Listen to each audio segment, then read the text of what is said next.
En libertad, con Jano García. Damas y caballeros, ¿qué tal? ¿Cómo están? Sean bienvenidos a esta noche del 27 de abril de 2026. Llegaba el turno del teniente coronel Balas, conocido por los españoles, porque ya saben que leeré en esos audios. Decía, yo quiero a Balas, la UCO, claro, que hacía lo que no le gustaba a la PSOE, que es que los investiguen. Porque gracias a eso, pues ahora están paseando por el Tribunal Supremo Ábalos y Koldo en la cárcel. Santos C, su nombre en clave, también ha pasado y volverá a retomar el club de lectura pronto, y no van a ser los únicos.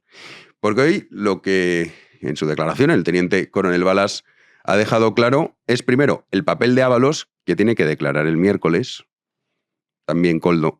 Ahora también iremos con información de Miguel Ángel Pérez al respecto, de que dice que va a tirar de la manta. Veremos si esto sucede o no sucede. Pero Ábalos hoy lo han sentenciado. Si se estaba guardando algo, pues como no empiece a cantar, morirá en prisión. Pero también el teniente coronel Balas ha señalado al presidente del gobierno. Claro, estas informaciones las conocemos desde hace tiempo, pero cuando lo dice un teniente coronel en el Supremo, pues la cosa cambia. A Ábalos no le ha gustado nada, ¿eh? De hecho, fíjense ahora cuando vean el corte, cuando pues decía, sí, todo esto sin Ábalos es imposible, porque era el ministro. No es verdad, el papel de Aldama muy importante, también el de Koldo, pero el que abría las puertas era Ábalos. Miren la cara, que ya les digo, no le gustaba nada a Ábalos, porque le piden 20 años de cárcel y pinta mal, es una de las causas. Sí. Pero ¿cuál es el interés del ministro? Es decir, ¿qué actuación indispensable dentro de la estructura jerárquica, orgánica y funcional tiene el ministro dentro de esa operativa? Distribuye, organiza, articula. ¿Qué hace el ministro según ustedes? ¿Qué es lo que hace? Lo más grande. O sea, es el que tiene la capacidad es el que abre negocios, es el que tiene la capacidad de poder llevar a Aldama y a sus socios a sitios donde por ellos mismos no pueden llegar. Es un miembro cualificado de la organización. Por eso, perdone. Disculpe. Por eso cobra lo que cobra. Por eso le dan lo que le dan, y cuando exige, le pagan. Pues ahí tenían Ábalos negando lo que decía el teniente coronel Balas, diciendo, pero ¿cómo? Que yo cobro, yo. Bueno, si no era el que hacía lo más grande, pues tendrá que demostrar que actuaba siguiendo órdenes de arriba. Y más arriba que Ábalos, pues solo tenemos a Sánchez y a Zapatero. Es que esto es lo de las mascarillas, ¿eh? Si es que aún quedan muchas cosas. Esto es lo de las mascarillas. Pero tenemos el rescate de Plus Ultra, que ya Ábalos, antes de entrar en prisión, ya decía que eso él, y luego hemos visto los WhatsApps, que presuntamente, suponemos que ha sido él el que los ha filtrado, claro, publicó el diario El Mundo, en los que su mano derecha, no Koldo, o sea, la mano derecha para otras cosas, sino su mano derecha, digamos, oficial, se escandalizaba con la cuestión de Plus Ultra. Pues si todo eso es así, si no era él el mandamás, pues el miércoles tiene la ocasión de demostrar lo contrario en su declaración en el Supremo. Pero también Balas ha dicho, no, estos tenían acceso a todos, a altas instancias, incluido, por supuesto, el presidente del gobierno. En los diferentes ambientes. Es decir, sí que tenían un acceso muy importante a todos los niveles. Hay que tener en cuenta también que cómo se pergeña el viaje de Delcy. O sea, es un viaje que en diciembre, a una hora determinada, elabora Aldama, vemos en su portátil, la carta que tiene que enviar el señor Ábalos, y a los 2 minutos, 10 minutos se lo reenvía ese borrador a Koldo. Y después se accede incluso al presidente para que dé el visto bueno. Y Ábalos se lo dice a Koldo: oye, mira con un pantallazo. Por lo menos no me ha dicho que no. O sea, lo consiguen. Consiguen, o sea, vamos a ver, el acceso a altas instancias. Pues ahí lo tienen. El presidente del gobierno, claro. La estrategia esta de la PSOE de ¿cómo iba a ser así? José Luis, nuestro José Luis, hombre, ¿cómo? ¿Cómo iba a ser así nuestro Santos C? Koldo, Aldama, menuda inventada. Bueno, pues en el Supremo, teniente coronel Balas, y no el presidente del gobierno, claro, llegaban a él. Por lo menos no me ha dicho que no. Y eso es de lo que hemos conocido, porque todavía hay muchas cosas por conocer.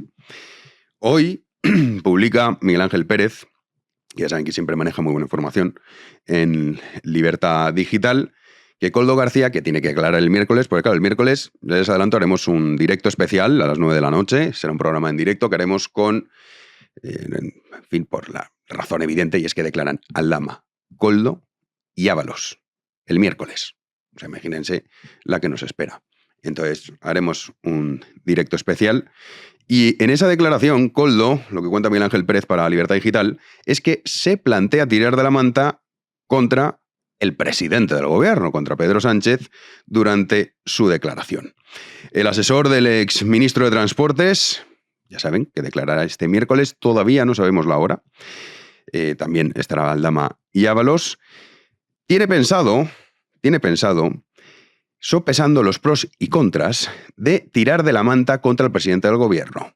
Koldo hizo muchos favores personales a Sánchez y podría desvelarlos durante su declaración. Además, posee numerosa información contra el que fue secretario de organización de la PSOE y mano derecha de Pedro Sánchez, también Santos Cerdán, claro. Y luego están las traiciones, la traición de Santos Cerdán a Koldo y a Ábalos. De quítate tú que ya me pongo yo, lo típico de las mafias. Esto en las películas ustedes lo han visto. Koldo García tiene que valorar si abre fuego contra Sánchez y Santos Cerdán en el primer juicio de la trama corrupta o bien guarda esta información para negociar en el futuro, ya que está investigado también en la pieza sobre el cobro de comisiones ilegales a cambio de adjudicación de obra pública. No obstante, el exasesor tiene ganas de que se sepa toda la verdad y de vengarse. Las mismas fuentes consultadas por Miguel Ángel Pérez afirman que la declaración de Koldo se centrará en intentar demostrar que gran parte del dinero en efectivo que manejaba procedía de la PSOE y que los gastos que presentó el entonces asesor no cuadran con la contabilidad del propio Partido Socialista. Pues se les acaba el tiempo. Ábalos se ponía nervioso. Decía, ¿pero qué está diciendo el teniente coronel? Bueno, pues el miércoles tiene la oportunidad de decirnos realmente cómo funcionaba la trama. Lo intuimos, pero claro, una cosa es intuir y otra cosa es saber. Y Koldo, lo mismo. Ya les digo, el miércoles saldremos de dudas porque van Koldo, Ábalos y Aldama. Recuerden, programa especial que haremos a las 9 de la noche en directo aquí en B1. Otra de las noticias sin duda relevantes de este fin de semana ha sido el tercer intento de asesinato a Donald Trump, que se dice pronto, ya pues algunos hasta se han acostumbrado. ¡Ay, lo han vuelto a intentar matar! Es algo incomprensible. Como también tenemos la fortuna de contar aquí en B1 con David Alandete, que él estuvo presente. De hecho, si no lo siguen en X, de verdad, síganlo, porque es que en su cuenta se entera uno de todo enseguida. Y además lo explica a la perfección, pero es que además hizo un vídeo estando ahí, diciendo esto acaba de pasar, esto es lo que está sucediendo, toda la información que se tiene hasta ahora. Así que vamos a conectar con nuestro querido David Alandete para que nos lo cuente. ¿Qué tal, David? ¿Cómo estás? ¿Qué tal? ¿Cómo estás, Jano? Un gusto estar contigo. Bueno, cuéntanos cómo lo viviste. Cena de corresponsales, todo a priori, pues en fin, una cena más, y de pronto el gran susto. Pues sí, estábamos, ya habían servido el primer plato, había hablado la presidenta de la Asociación de Corresponsales de la Casa Blanca, estaba un mago que se habían traído a hacerle unos trucos ahí a Trump mientras iba a la cena. Era un espectáculo tradicional, ¿no? De los de la cena de corresponsales de la Casa Blanca. Hay un breve espacio de tiempo en que te dejan comer antes de que hable el presidente. No se alarga mucho. Y justo a las 8:30, 8:34, oímos unos ruidos, un estruendo. Yo, como Trump, pensé que es que había caído una bandeja o se había tropezado un camarero o algo así. Es lo que pensé, de verdad.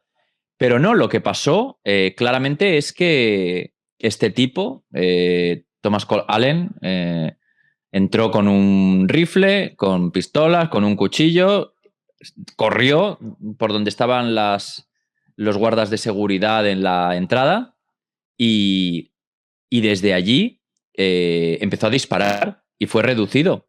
Y ahí empezaron todos los asistentes a la cena a esconderse debajo de la mesa y yo empecé a grabar en ese momento y pude ver cómo evacuaban al vicepresidente J.D. Vance primero y al presidente Trump después. Sí, esas imágenes son las que pues, se ven entrando, digamos, parte del ejército, ¿no? Puede ser los que entran. Bueno, es que, claro, está el servicio secreto, que es el que protege al presidente, al vicepresidente, a los cargos, y es el que estaba encargado de la seguridad en el recinto, pero la Guardia Nacional está desplegada en Washington. Entonces, inmediatamente se llama a refuerzos, acude la Policía Local de Washington, la Guardia Nacional, que es un cuerpo militar de reservistas, y también vi incluso, Jano, agentes de la DEA y, por supuesto, del FBI, que empezó a investigar inmediatamente, es la Policía Judicial. Bueno, comentábamos que es el tercer intento de asesinato a Donald Trump, pero claro, la cuestión de la seguridad ya empieza a plantearse porque es que, ¿cómo puede ser que llegue hasta ahí? Estando, comentabas también, el vicepresidente de los Estados Unidos, Donald Trump, la primera dama, sorprende, ¿no?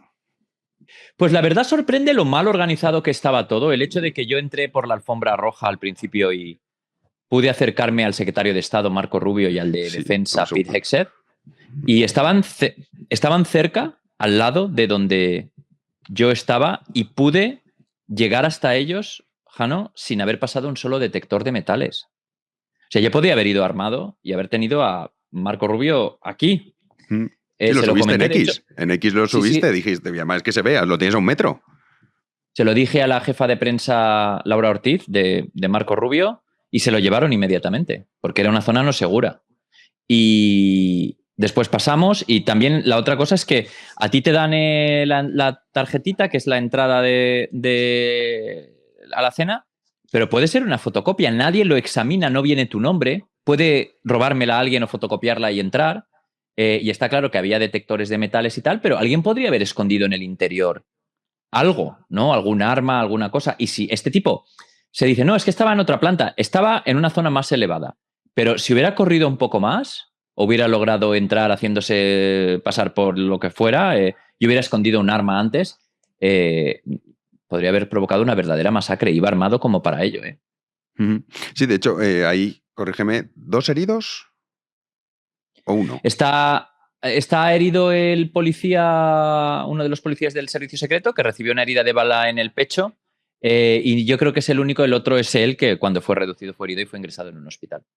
El atacante. Y igual que pasó con ese atentado, vamos, es que hay varios, pero el más conocido fue ese disparo que le roza la oreja. Se criticaba mucho de quién depende la seguridad. Para aquel entonces no era el presidente de los Estados Unidos, pero ahora sí. O sea, ¿cómo es posible lo que tú contabas de Marco Rubio? Es que lo subiste en X y, claro, alucinas. Dices, pues es que lo tenías a 1 metro. Sí, no, menos de 1 metro. Si lo tuve aquí, estuve hablando con él un rato. Y estuvimos hablando de Colombia, de tal, y lo tenía aquí. Y yo digo, yo estaba alucinando el hecho de que yo venía de la calle, ¿no? Entonces, si este tipo hubiera querido matar a Marco Rubio o a Pete Hegseth o a quien pasara por allí por la alfombra roja con los periodistas que estábamos allí, pues lo hubiera hecho. Lo que pasa es que decidió esperarse a Trump. Estuvo merodeando y al final pudo entrar donde estaba Trump, ¿no? Aquello es muy llamativo, ¿no? Y realmente, ¿de quién depende la seguridad, Jano? Bueno, primero, esto es la cena de corresponsales de la Casa Blanca. Depende de la Asociación de Corresponsales, de la que soy miembro, pero los organizadores van a tener que estudiar cómo hacen este tipo de eventos y dónde, ¿no? Y porque un hotel tiene sus complicaciones. Y segundo, también del servicio secreto, que es el que aseguró el recinto y el que le daba seguridad y el que estaba al cargo de todo, ¿no? No, por ejemplo, cuando hay un evento en el que se concentran, como el discurso del Estado de la Unión, que se concentra la plana mayor del gobierno y está la línea de sucesión, porque en el gobierno de Estados Unidos, si muere el presidente, pasa el vicepresidente, después el presidente de la Cámara, después el presidente pro tempore del Senado, después el secretario de Estado. Cuando tú tienes a buena parte de ellos reunidos en un sitio, se elige a un superviviente designado, como se le llama, ¿no? Pero ni siquiera se hizo esto en esta ocasión, ¿no? Simplemente el servicio secreto aseguró el recinto y ya está, ¿no? Y fue un fracaso, fue una verdadera... Además, después de un presidente que ha estado amenazado por Irán de muerte, había un complot para matarle en las elecciones anteriores y que ha sobrevivido antes a 2 intentos. ¿Y Trump qué ha dicho sobre esto? Porque bueno, ha dicho que no sabía que está difícil, que era tan peligroso esta profesión, para entendernos. Pero claro, ya debe estar un poco mosca. Vamos, yo lo estaría si fuese él. Diría, pero ¿quién me está protegiendo? Y sobre todo acabas de comentar lo de Irán, que también lo ha dicho recientemente. Dices, hombre, no sé, yo me preocuparía. ¿En manos de quién está el presidente de Estados Unidos? Después de salir de la sala del hotel y de ser evacuado, él quería volver a entrar, porque Trump también no quería irse y quería seguir dando el discurso, pero claro, ya no había periodistas, el servicio secreto se lo desaconsejó y dio una rueda de prensa en la Casa Blanca. Y ahí pude correr yo desde el hotel hasta la Casa Blanca y le pude preguntar yo de eso. Le hice yo la pregunta, de hecho, a Trump sobre si está preocupado por la violencia política. Y el presidente me dijo que no le preocupa, que no cree que sea un problema, cosa bastante llamativa, que estos son gajes del oficio. Eso sí, que nadie le había avisado de que iba a ser tan peligroso lo de ser presidente, ¿no? Y lo comparé, fíjate, Jano, con ser torero. Dijo, es como... hay profesiones de riesgo como la de torero, me dijo. Me pareció algo bastante español, ¿no? Tal vez porque él ya sabe que yo soy español cuando le pregunto y lo comparó con ello, ¿no? Pero sí, me llamó bastante la atención que quiso quitarle hierro al asunto. Porque, no sé, yo si hubiera estado en su situación, primero pediría explicaciones al servicio secreto e intentaría que se depuraran responsabilidades, pero él dijo que no. También hubo un pequeño escándalo porque se sacó primero a J.D. Vance, al vicepresidente, antes que a él, pero él lo explicó y yo lo vi con mis propios ojos, ¿no? Él no quería irse. Él hizo que primero saliera la primera dama, que después saliera la secretaria de prensa Caroline Leavitt, que está embarazada y a punto de dar a luz, y después sacar a los periodistas y salir él el último y quería salir de pie. Él no quería agacharse. Yo creo que tropezó, lo vi tropezar. Él dice que no, sí, que se agachó, pero yo creo que tropezó. Yo creo que tropezó. Que se cae. Es esa imagen en la que de repente... Y que no quiere admitirlo porque Trump no se cae. Él no quiere caerse. Pero yo creo que se cayó por lo que vi y él dice que no, pero bueno, y al final se fue, pero a la fuerza, ¿no? Aunque no quería. Sí, luego, bueno, teorías ya sabes que hay... Vamos, para todos los gustos. Han sacado también la foto esa que está el mago justo haciéndole el truquito y sale la foto, no sé si has visto esa imagen que Melania está asustada como diciendo ¿qué está pasando? No, está dice, sorprendida. Mira, él ya lo sabía, por eso no está asustado. Dirá, a ver, es un fotograma y es evidente que está mirando al mago, no está... No, ahora han salido todo tipo de documentados en redes sociales, Ramón Espinar, no sé quién, a contarnos que incluso tribunas en El País diciendo que es que, bueno, si hubieran querido matar a Trump ya lo hubieran matado, que no sé qué, o sea...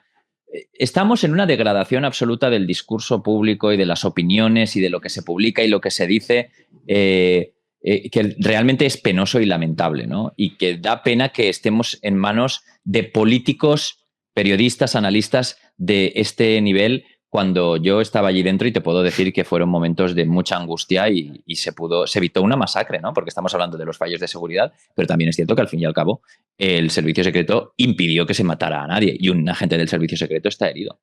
Y por último, David, del atacante, ¿qué sabemos, qué conocemos sobre él? Bueno, se llama Thomas Comalen, él es un profesor de California, Torrance es la localidad, de 31 años, paró en Chicago en tren para venir a Washington. Vino en tren, yo creo que para poder llevar el rifle, porque no tienes escáneres en los trenes de larga distancia en Estados Unidos.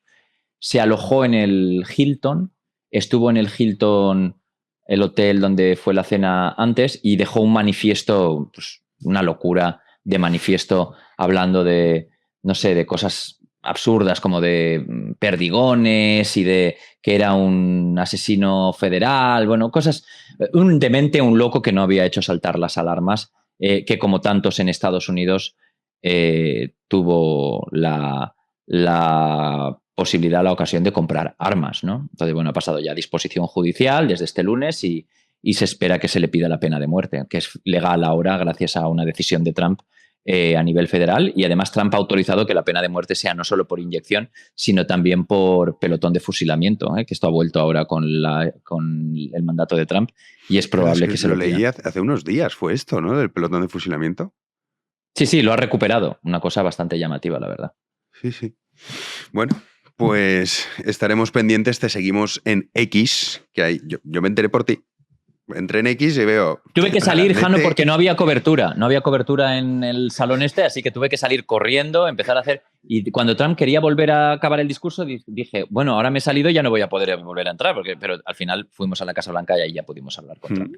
Desde luego, Trump, otras cosas no, pero hablar con la prensa y permitir que todo el mundo le pregunte, hasta yo, el día que casi lo matan, es una cosa, o sea... yo sé que hay muchas cosas por las que criticar a Trump y es una figura muy polémica, pero con esto...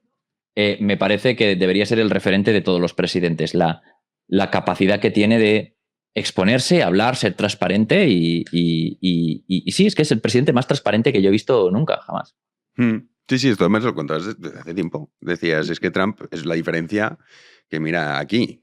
Pero parece que aquí nadie se queja, ¿eh? En Estados Unidos también sí que se quejan cuando no son atendidos, es diferente. Aquí hemos asumido que el presidente te dice, pues estas son las preguntitas pactadas y el resto no puede preguntar. Y ya está. Sí, me decía también un usuario en Twitter, me hacía mucha gracia porque claro, dando las explicaciones, en Estados Unidos el presidente se preocupa de que antes de salir él se salven los periodistas, la primera dama, la secretaria de prensa, pero en España cuando el presidente está en apuro sale él corriendo y todos los demás se van detrás, ¿no? Sí, mira Paiporta. Así. A eso me refería. Pues te seguimos en X, David, que el que no lo haga, que bueno, ha subido un montón de seguidores, pero todavía pocos me parecen, porque te enteras de todo, me lo explicas genial desde la propia Casa Blanca, cuando te toca pues otros sitios, pues en otros sitios, la cena de corresponsales con todo esto que sucedió, y también te leemos en ABC, te escuchamos en COPE y aquí en Big One con tu informe que recuperaremos este fin de semana de nuevo. Muchas gracias. Fuerte abrazo, David, gracias. Hasta luego. Pues esto es lo que sucedió en el tercer intento de asesinato a Donald Trump. David Alandete estaba ahí y esto, lo que nos ha explicado, es cómo se vivió. Luego ya saben que teorías hay, pues en fin, para todos los gustos. Fotograma y ya te monta una conspiración maravillosa. Nos vamos a las noticias del día.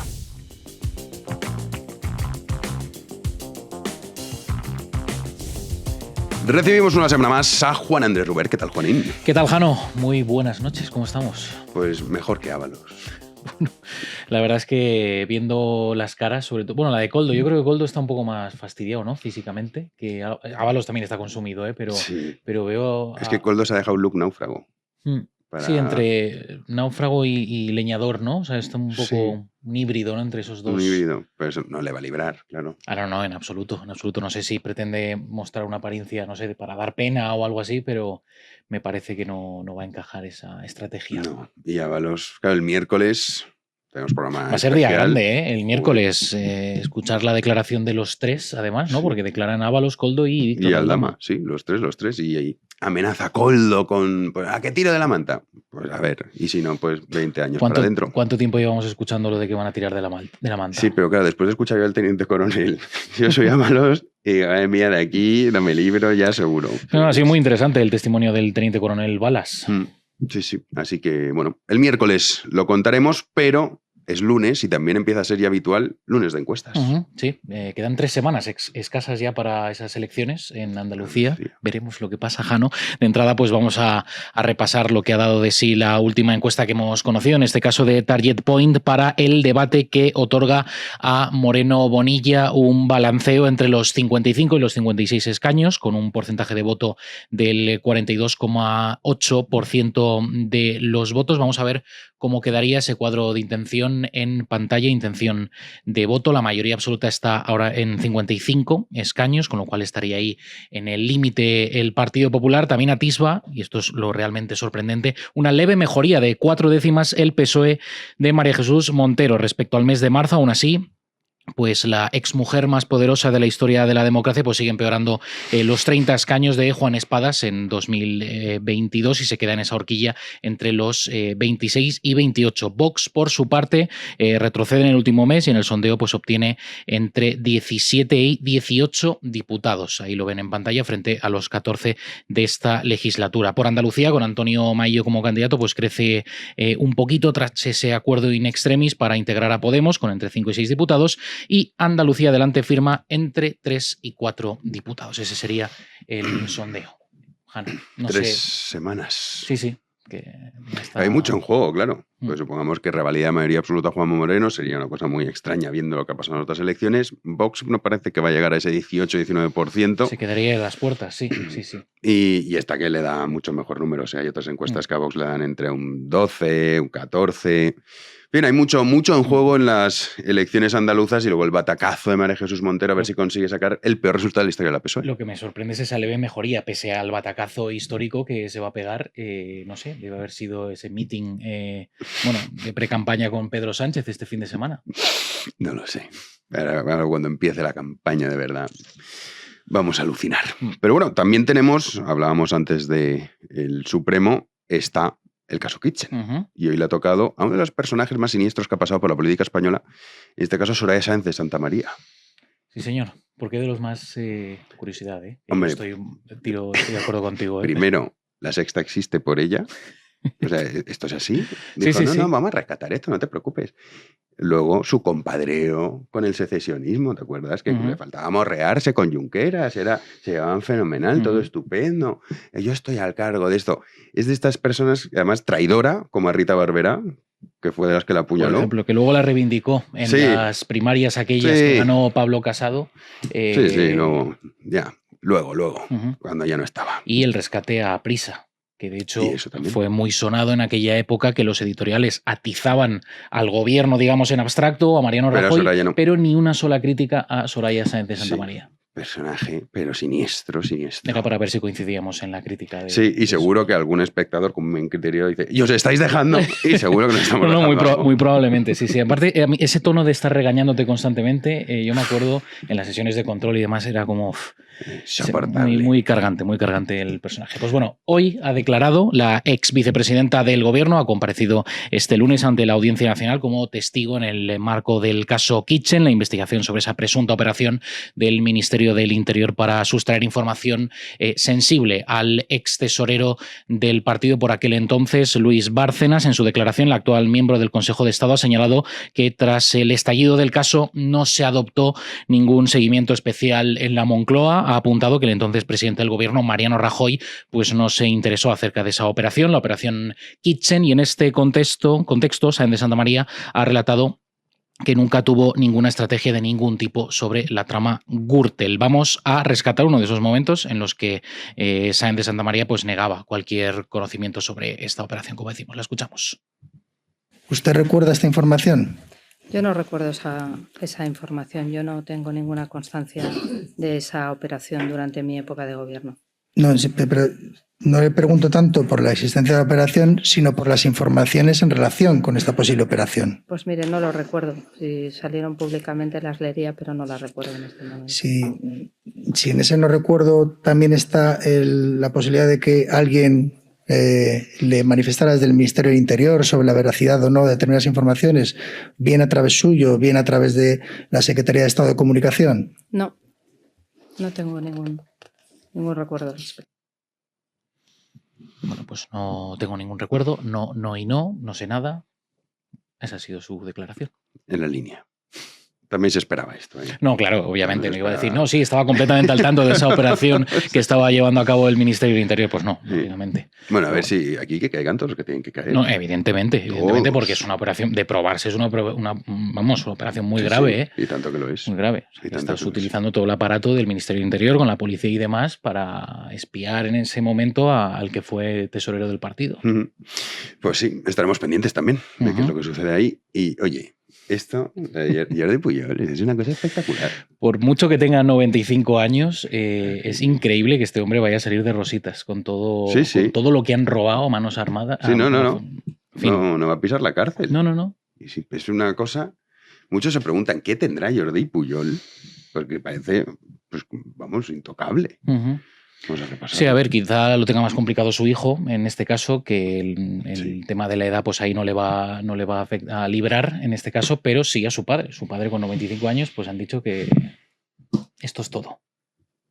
Cuéntalo, Vamos voy a decir una cosa que mejor no lo voy a decir. Ya no, es que he visto, estabas ahí y digo, se lanza. No quiero que nos tumben el canal. Bueno, haces bien, Jano, por primera vez en la historia eres prudente. La Audiencia Nacional ha decidido eximir al expresidente de la Generalidad de Cataluña, Jordi Pujol, del juicio por la fortuna oculta de la familia en Andorra. 95 años, recuerdo, tiene este sujeto. Tras someterle este lunes a un nuevo examen forense, la sala que preside Ricardo de Prada pues han concluido que no está en condiciones de declarar ni de afrontar el proceso penal. Así lo ha manifestado el tribunal, nada más arrancar la sesión, con una hora de retraso, señalando que habían considerado imprescindible contar con un nuevo reconocimiento forense y que era de especialísimo interés pues conocer de primera mano la condición de Pujol. Realizados ambos trámites, pues los jueces han considerado que el deterioro físico y cognitivo de Pujol le imposibilita afrontar el juicio y le deja fuera de la causa. Con el expresidente fuera de esta causa, el foco se centra ahora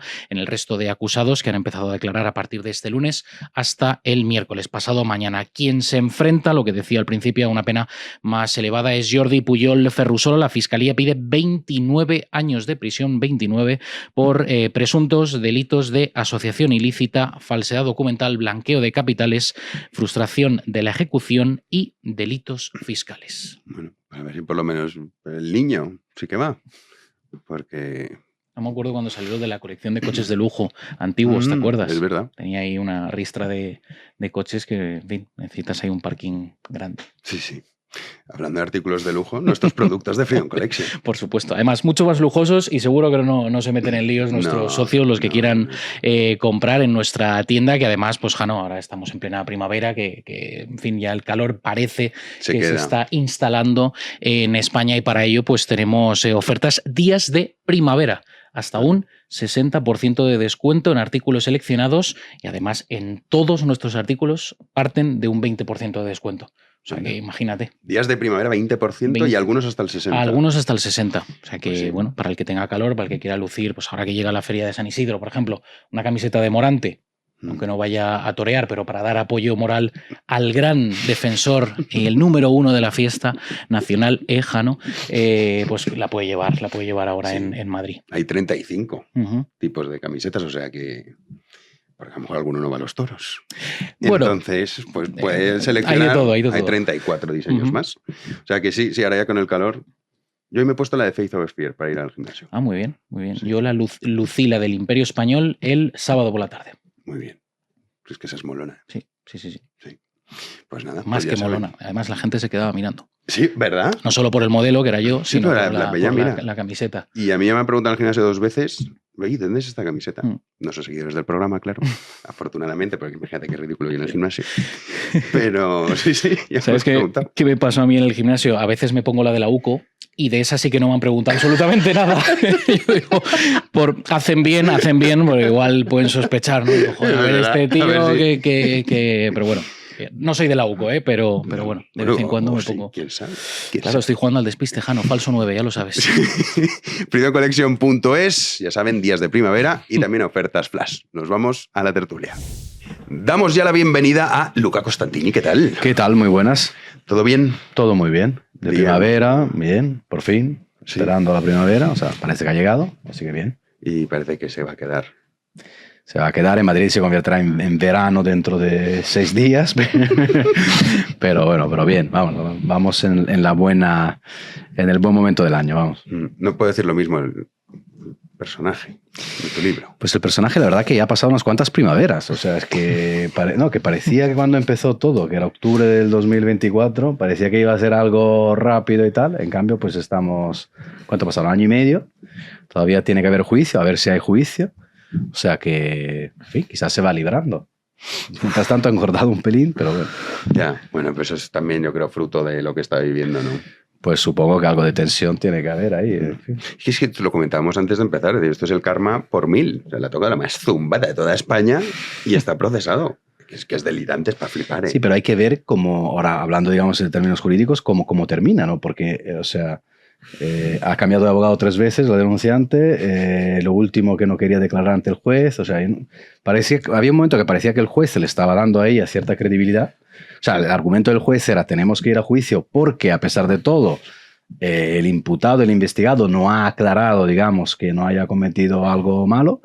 Pero claro, luego ya dio un bandazo, dijo que iba a renunciar, luego que no, que se lo había pensado otra vez. O sea, yo no sé si finalmente arranca este juicio, sí o no. Ya veremos. Bueno, otros sí que han arrancado. Ahora nos metemos en materia. Miguel Rovira, ¿qué tal? Muy bien. Pues sí, siguiendo un poco atónito también el proceso de Rejón, pero vamos, como el que contempla desde la barrera, evidentemente. Y bueno, o sea, también gratamente sorprendido porque le haya ocurrido esto y de esta manera, ¿no? Además, él siempre que había sido un frívolo con estas cosas y con aquello de que la verdad era una y unívoca, ¿no? Y estribaba siempre en la decisión femenina, pues oye, pues a disfrutar, si no pasa nada. No pasa nada. Bueno, sí que lo está pasando. A disfrutar lo legislado. Sí. Oye, esa es nueva. A disfrutar lo legislado. A disfrutar lo legislado. Javier Cremillén, ¿qué tal? Muy bien, muy bien. Efectivamente, la primavera también me alegra. Yo soy muy estacional, así que de buen humor. Y sí, lo de Rejón es verdad que parece un castigo dantesco de estos del infierno de Dante que tienen que ver con los pecados de la vida y es bastante gracioso, la verdad, no vamos a negarlo. Sí, este ha tocado el noveno círculo, que era, ¿no? El más profundo, ¿no? Y pues sí. Luego lo de la primavera también es una ficción, ¿eh? O sea, es que aquí hay pocas cosas que sean verdad. O sea, creo que duras declaraciones. No, mañana creo que llueve, ¿eh? Mañana pasa, sí. Bueno, pues un poquito que llueva no está mal, ¿eh? No está mal, porque además es como que se ha acelerado todo mucho. Debe haber un proyecto es así temporal entre finales de abril y principios de junio de relax. No, pues este calor es sencillamente intolerable. Es intolerable, sí. Calor es de muy mal gusto. Sí. Bueno, Ábalos hoy estaba nervioso porque cuando ese a lo mejor es cuando estaba declarando el teniente coronel Balas, como Ábalos se hace sorprendido, como diciendo, pero ¿cómo se me acusa a mí de esto? Luego vamos cuando ha señalado directamente al presidente del gobierno, pero vamos a repasar esa declaración. El teniente coronel Antonio Balas y un comandante de la UCO han hablado ante el Tribunal Supremo este lunes por el juicio del caso Mascarillas, del caso PSOE, y durante su larga comparecencia han abordado varios temas, entre los que han destacado su afirmación de que Víctor de Aldama tenía comprada la voluntad de José Luis Ábalos, y hablaba de toda la influencia que tenía el exministro de Transportes y cómo manejaba todos los hilos a través de los ministerios y distintas instancias. Luego repasaremos esto de las instancias, pero vamos con lo que contaba sobre Ábalos. Pero ¿cuál es el interés del ministro? Es decir, ¿qué actuación indispensable dentro de la estructura jerárquica, orgánica y funcional tiene el ministro dentro de esa operativa? Distribuye, organiza, articula. ¿Qué hace el ministro según ustedes? ¿Qué es lo que hace? Lo más grande. O sea, es el que tiene la capacidad es el que abre negocios, es el que tiene la capacidad de poder llevar a Aldama y a sus socios a sitios donde por ellos mismos no pueden llegar. Es un miembro cualificado de la organización. Por eso, perdone. Disculpe. Por eso cobra lo que cobra. Por eso le dan lo que le dan. Y cuando exige, le pagan. Luca. Sí, bueno, a ver, o sea, en primer lugar, decir que Balas, o sea, francamente, es uno de los protagonistas de esta historia, porque sin Balas, sin su capacidad de resistencia, ¿no?, respecto a todas las presiones que ha recibido, pues no tendríamos seguramente esta investigación, a pesar del buen trabajo de los periodistas que han sacado muchísimos temas. A ver, lo que está diciendo aquí Balas, yo creo que son dos cosas. Él está diciendo que Aldama tenía una enorme capacidad de maniobra, digamos, siendo él dice, el jefe, digamos, de la trama. Pero yo, o sea, entiendo que es el jefe, digamos, de una parte de la trama, es decir, de el tema del enriquecimiento, y claro, luego hay que, digamos, conectar el tema de las mascarillas a lo de hidrocarburos, a otros tipos de situaciones, otros tipos de actividades presuntamente delictivas en la que, como decía el propio Ábalos, o sea, el tema de las mascarillas es, pues, en fin, la parte más pequeña. Pero claro, lo que está diciendo aquí Balas es importante entenderlo, porque el jefe de la trama no significa que es el verdadero jefe de lo que nosotros entendemos como trama. O sea, nosotros como trama entendemos, digamos, una conexión público-privada para entendernos, o sea, de representantes públicos y miembros privados de la trama para, pues, enriquecimiento, en fin, mordidas y todo tipo de historias. Porque el propio Balas luego dice que Aldama se refiere a Ábalos como al jefe. Entonces, lo que aquí está diciendo Balas de la UCO es, a ver, la capacidad que tenía Aldama es directamente proporcional al hecho de que gracias a Ábalos llegaba hasta altas instancias del gobierno, de las instituciones, o sea, el señor Pedro Sánchez.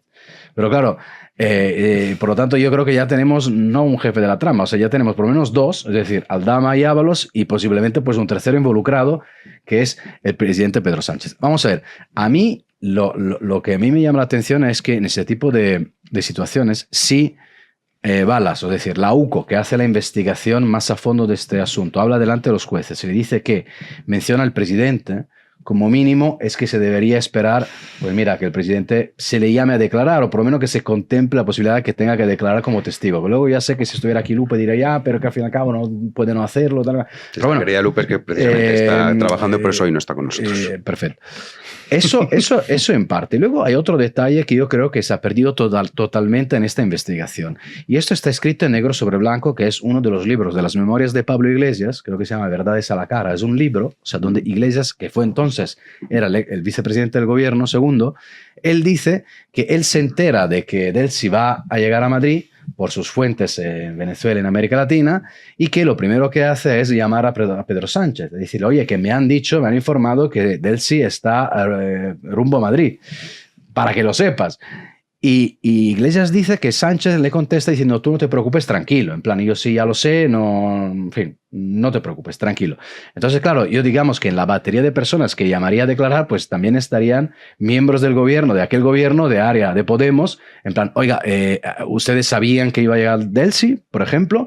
Si está escrito negro sobre blanco en un libro, pues ¿de dónde le llegó a usted la información? Y sobre todo en el momento en el que lo comparte con Pedro Sánchez, porque ahí, digamos, en mi opinión, se confirma la tesis. Efectivamente, tenemos los pantallazos, ¿no?, de Ábalos, que hablando con Koldo dice, sí, Sánchez sabía, me ha dicho que sin problema, pero claro, tenemos nada más y nada menos que un ex vicepresidente segundo del gobierno que dice lo mismo. O sea, ya tenemos dos miembros del gobierno de aquella época que dicen que Sánchez sabía que Delcy Rodríguez iba a llegar a España en ese, creo que era mes de enero del año 2020. Miguel. Bueno, creo recordar incluso, ya digo que es de memoria, que en los propios WhatsApp que se filtraron se hacía alusión a que Sánchez sabía esto. De todas maneras, es bastante difícil creer que no lo sabía cuando era una señora que tenía prohibido poner un pie en el suelo europeo, ¿no? ¿Qué más? Lo de Balas es meritorio, evidentemente, más teniendo en cuenta todo lo que ha hecho el PSOE por detrás, ¿no? Los famosos fontaneros del PSOE. Sí, lo del Leire. Yo necesito balas. Necesito balas. Esa gente ha estado operando, ¿no? Y a pesar de ello, pues estos señores han hecho su trabajo. Eso es meritorio, ¿no? Porque, joder, al final no solo tienen que hacerlo, sino que tienen que sortear a todos estos esbirros del poder que lo que se han dedicado presuntamente es a intentar acabar con ellos a costa de desprestigiarlos, ¿no? Estas declaraciones ponen de manifiesto pues, que a priori habría una simbiosis, ¿no?, en la que estos tres pues, tendrían un papel muy definido en el que uno pondría los intereses y los contactos, el otro sería correa de transmisión y el último, Ábalos, quien influenciara en el poder, ¿no? Esto no se entiende sino pues, por el caso, por ejemplo, Airbus o con el caso Mascarillas. En cualquier caso, lo que viene a poner de manifiesto es lo que llevamos diciendo 2 años, y es que hay una cooptación de los resortes del poder para intentar, neutralizar de alguna manera la acción fiscalizadora del resto de contrapoderes para permitirles hacer y deshacer. Lo que pasa es que les ha salido mal. Hoy publicaba El Confidencial un artículo muy interesante en el que explicaban cómo quería, de alguna manera, cómo el fiscal general está maniobrando para tutelar los procesos de especial relevancia mediática, que es algo muy interesante, porque los procesos de especial relevancia mediática, entre otros, hablaba también de catástrofes, creo, son aquellos que afectan al presidente del gobierno en este momento, ¿no? Incluso creo que la reforma pasaba por restarle poder a la Junta. En fin, esto es un mango de la justicia en toda regla, ¿no? Y que busca lo que pues lo que todos sospechamos en última instancia, o al menos, no, y si no lo busca, desde luego lo que va a conseguir es aminorar el impacto mediático de este tipo de casos de corrupción. Teniendo en cuenta los antecedentes de los otros fiscales generales, pues hombre, es bastante lícito pensar que es buscado, ¿no? Veremos a ver cómo va desarrollándose el juicio. Todavía queda mucho por publicarse, todavía quedan muchas personas por declarar, pero bueno, pinta que la explicación más sencilla va a ser la acertada, como casi siempre ocurre.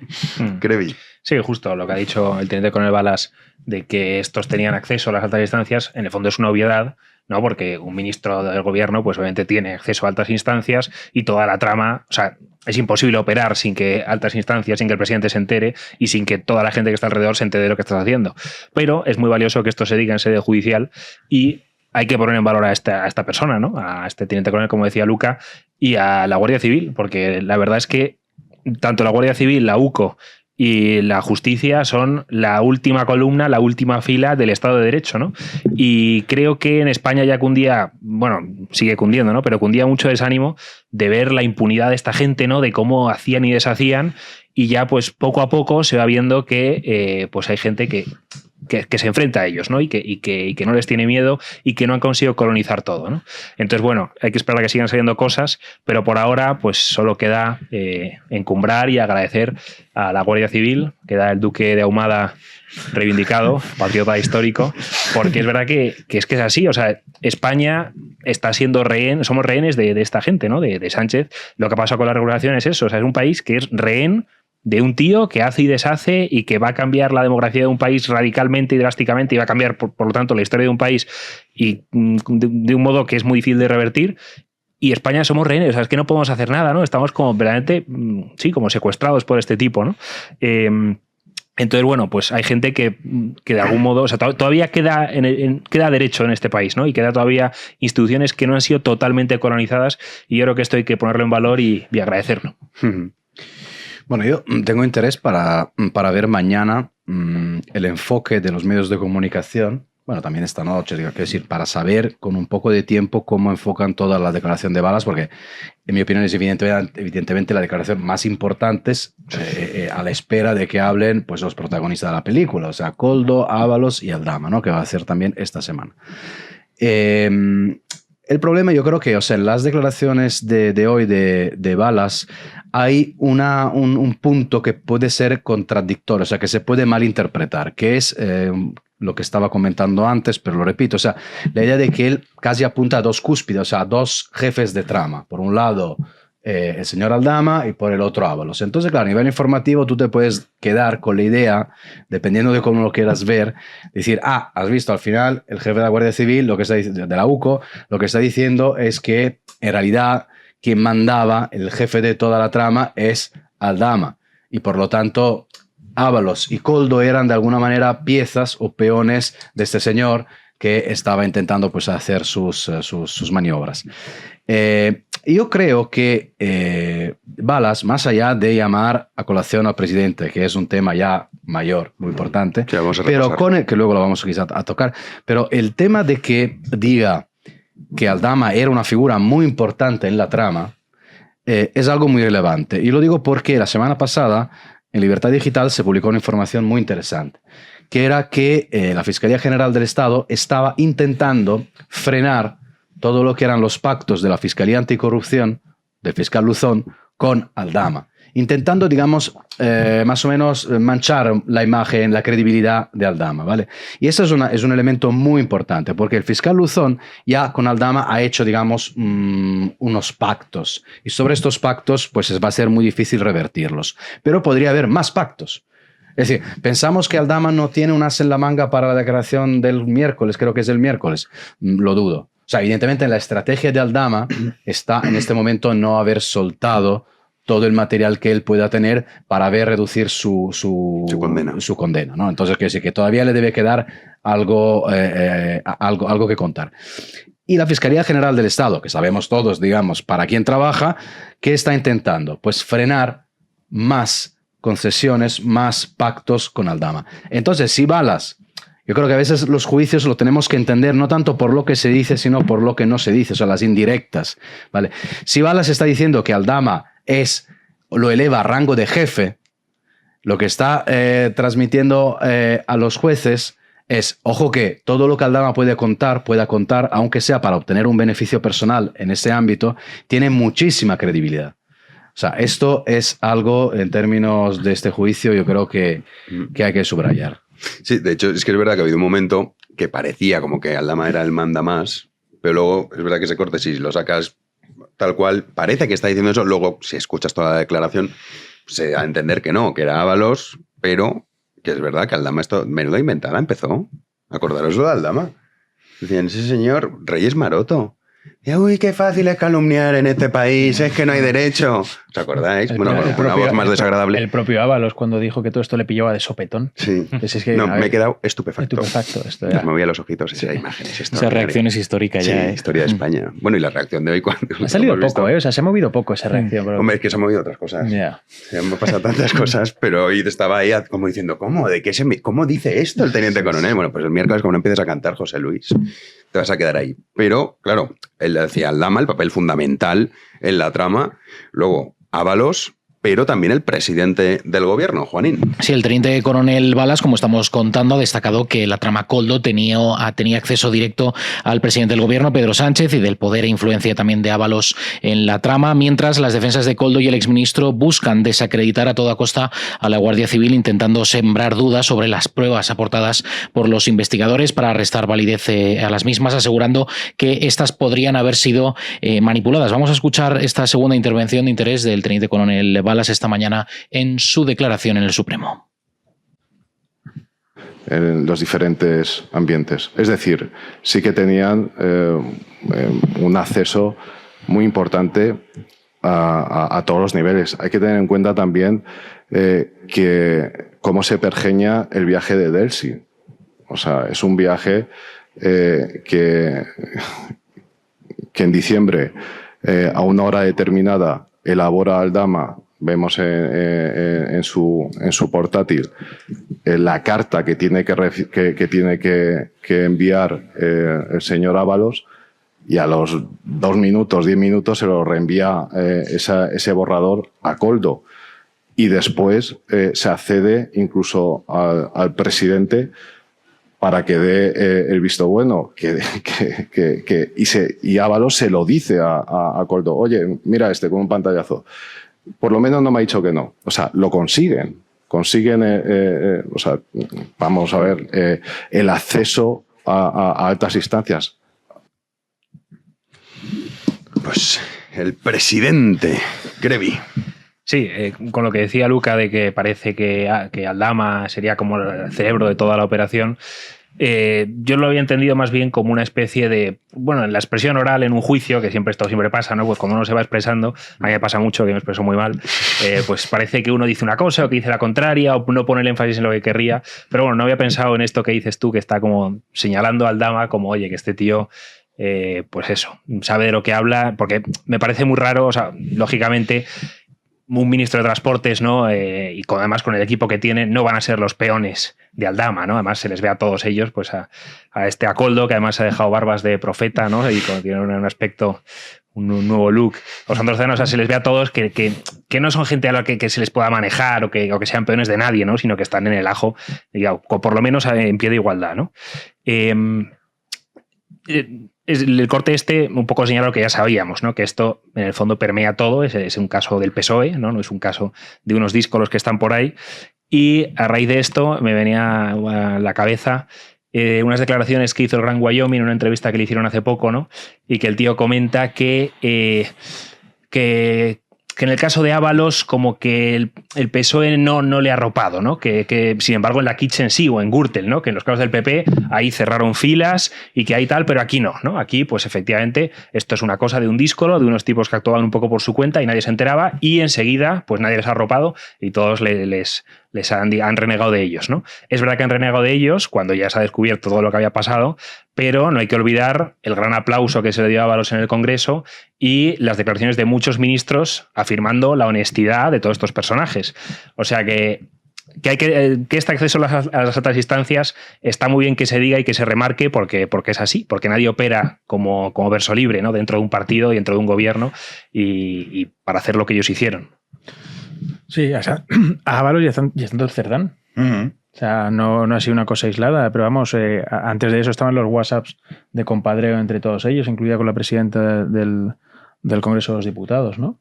Viene un poco a confirmar lo que decíamos antes. Es bastante difícil pensar que Sánchez no sabía que iba a venir a suelo español, a suelo europeo, una señora que tenía prohibido pisar suelo europeo. O sea, y además, insisto, es que se ve perfectamente la simbiosis entre estos tres. O sea, quién es el que pone los contactos, quién es el que pone el dinero, quién es el que ejerce de correa de transmisión, quién es el que abre las puertas del Consejo de Ministros. Hombre, todo lo que sea esto, o todo lo que conduzca a una condena, pues serán matrices, ¿no? Detalles de toda esta trama, pero yo creo que en principio si tienes ojos en la cara y oídos en la cabeza, pues vas a ser capaz de llegar a una conclusión muy sencilla, y es lo que estaban haciendo estos. Todo lo que aparezca, pues oye, viene a reforzar, lo de Balas está muy bien, las declaraciones están muy bien, probablemente sepamos algo un poco más gordo que, como decía Lucas, se tenga guardado Aldama, pero más allá de eso, yo creo que a nadie a estas alturas puede sorprender esto, ni siquiera el nivel de penetración que tenía en el PSOE. O sea, quiero decir, estamos en 2026. Claro. O sea, empezar a hablar, el caso Coldi y Mascarilla, yo creo que eso que es muy, muy antiguo ya, ¿no? Yo creo que hay dos cosas. Está la parte mediática de estas informaciones, a nadie le pide sorpresa diciendo, ¿cómo que el presidente del gobierno estaba al tanto? Claro. Pero la parte mediática, digamos, no coincide en los tiempos con la parte judicial. Entonces, claro, por primera vez un teniente coronel Balas, en el Supremo, dice, no, es que estoy presidente del gobierno también. O sea, yo creo que eso es un poco que algunos dicen, ¿y qué? Hombre, ¿y qué? Sí, eso no es lo mismo, ¿no? Eso explica el afán que tenía el PSOE por destruir a este señor. Claro. Está. O sea, que decir, hay audios que también se han dicho que han sido manipulados, esos audios. Hay unas cosas muy burdas que por suerte han hecho personas pues que no son muy lúcidas, porque si llega a ser alguien un poquito más inteligente, no nos enteramos de esto. Incluso habría salido algún caso muy raro de este señor inventado, fagocitado, no por completo, por un par de cabeceras digitales y un montón de dinero institucional a chorro. Sí, ¿con qué pasó que lo de las grabaciones que le extorsionaban, que fueron a Pedro J, al Español? No me acuerdo del nombre. Esto era Ley 10, esto era la... Sí, pero el fiscal... de la cloaca, claro. ¿Pero cómo se llamaba este fiscal? Luzón, ¿no? ¿Puede ser? No, ese es el de anticorrupción, era otro no es Luzón, no, que escribió luego un libro... ¿cómo se me ha podido olvidar? Bueno, tenía apellido italiano, ¿no? También. Sí, una Estampa, Ignacio. Estampa. Bueno, porque luego hay una guerra interna en la que el propio Estampa sostiene que no, que él va en contra del ex fiscal general del Estado. Que dice que le hacían la vida imposible. Además, este libro está muy bien, es muy interesante. Aunque bueno, también el fiscal Estampa pues era uno que estaba en el caso Villarejo, que parecía que tenía contactos con gente de Podemos. O sea, es un follón tremendo. Yo creo que vamos a ampliar aquí. En fin, nos quedamos con un largometraje en plan Padrino 1, 2 y 3. O sea, ahí aún así no. Como mínimo. Como mínimo. A ver, es verdad lo que tú dices, o sea, es verdad que tiene un elemento a nivel informativo, pero también diría a nivel, en fin, narrativo, ¿no? O sea, el hecho de que, en este caso Balas, o sea, normalmente la UCO, los agentes, hablan a través de los informes. O sea, no hablan, no son ellos que no dan declaraciones. Claro. O sea, nosotros estamos acostumbrados a que el político da una declaración, otro da otra.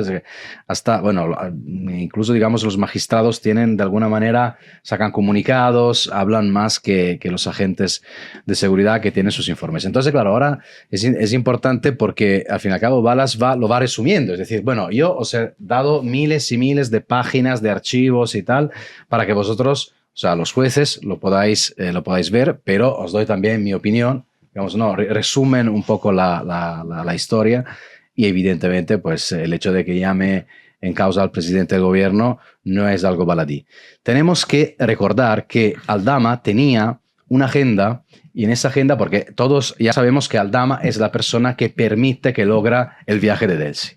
O sea, es el enlace con Delsi, se escribe en cariño, tesoro, no sé qué, y es Aldama quien prepara el viaje de Delsi.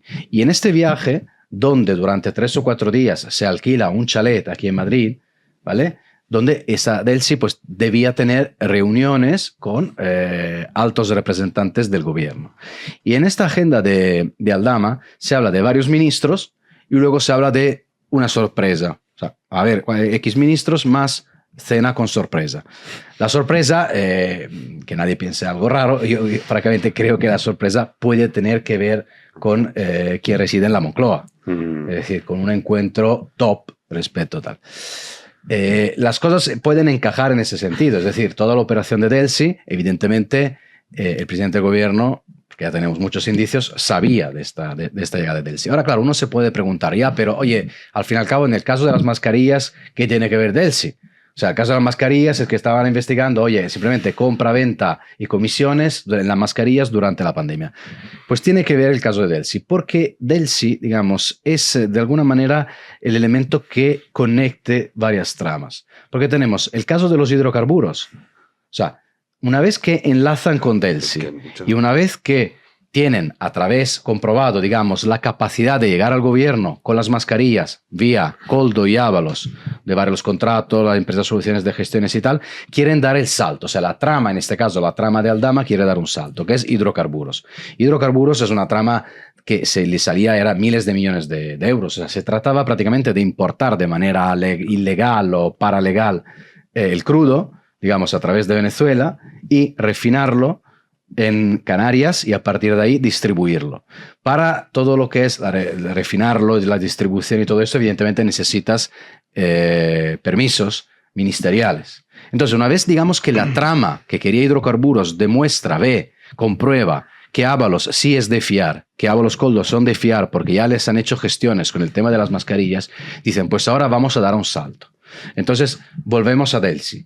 ¿Por qué Delsi es importante? Porque una de las piezas que se está investigando, que todavía queda secreta, ya veremos en qué acabe, es la famosa pieza de financiación ilegal del PSOE. Entonces, lo que podría haber hecho la señora Delsi Rodríguez aquí en España, no tanto llevar maletas llenas de oro, sino pues encargarse en este viaje de aclarar algunos puntos de lo que podrían ser la presunta supuesta financiación ilegal del PSOE. ¿Cómo? A través de la Internacional Socialista, a través, digamos, del dinero venezolano. Por eso, digamos, la figura de Delsi, este viaje, es tan importante y también entiendo que es difícil de, en fin, categorizar. De desenrollar, ¿no? De resolver, porque, entre otras cosas, pues la señora Delsi, al fin y al cabo, sigue siendo la mandataria en este momento en Venezuela. Y Koldo, que además en esta historia, Koldo es fundamental, porque Koldo lo grababa todo, pero Koldo ha dicho, yo de lo de Delsi no diré nunca nada. Jamás hablaré de lo que ocurrió con Delsi Rodríguez. Y por eso tenemos, pues, las declaraciones de Balas hoy apuntando al presidente. Crevi. Yo solo apuntar una cosa para ver cómo está tratando esto, antes que hablaba del Gran Wyoming, desde el humorismo de izquierdas, ¿no? Porque es verdad que aquí hay material por un tubo, o sea, Ábalos es una figura, vamos, en el que puede sacar oro, ¿no? Y sin embargo, la única parodia que ha habido de Ábalos ha sido una especie de profecía, ¿no? Ha sido como en la escritura, en el estudio de la Biblia, ¿no? Se habla de los tipos y los antitipos, de personajes como que preconizan otros personajes, pues es simplemente Torrente como personaje profético, pero ha sido una cosa que ha pasado antes, o no ha habido parodia de esto, ¿no?